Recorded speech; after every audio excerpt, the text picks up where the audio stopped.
Halol Vadodara highway ઉપર hotel સર્વોત્તમ નજીક ગમખ્વાર માર્ગ અકસ્માત સર્જાયો હતો. અજાણ્યા વાહન ચાલકે બાઇકને અડફેટે લેતા મોટરસાઇકલ ચાલકનું ઘટના સ્થળે જ કરુણ મોત નીપજ્યું હતું.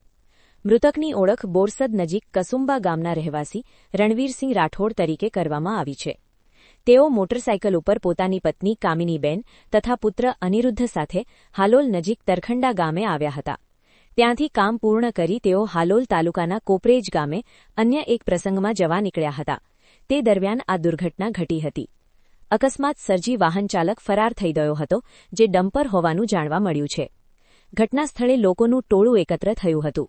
108 એમ્બ્યુલન્સ દ્વારા તમામ ઇજાગ્રસ્તોને હાલોલની સબ ડિસ્ટ્રિક્ટ હોસ્પિટલ ખાતે ખસેડવામાં આવ્યા હતા. અકસ્માતમાં ગંભીર રીતે ઇજાગ્રસ્ત કામિનીબેન તથા તેમના પુત્ર અનિરુદ્ધને પ્રાથમિક સારવાર બાદ વધુ સારવાર માટે ખાનગી હોસ્પિટલમાં રિફર કરવામાં આવ્યા છે. જ્યારે ઘટના સ્થળે જ મૃત્યુ પામેલા રણવીરસિંહ રાઠોડના મૃતદેહને હાલોલ સરકારી હોસ્પિટલમાં રાખવામાં આવ્યો છે. અકસ્માતની જાણ થતાં પોલીસ ઘટના સ્થળે પહોંચી તપાસ શરૂ કરી છે. પોલીસ દ્વારા અકસ્માત સર્જી ભાગી છૂટેલા ડમ્પર ચાલકને શોધવા ચક્રો ગતિમાન કરાયા હોવાનું જાણવા મળ્યું છે.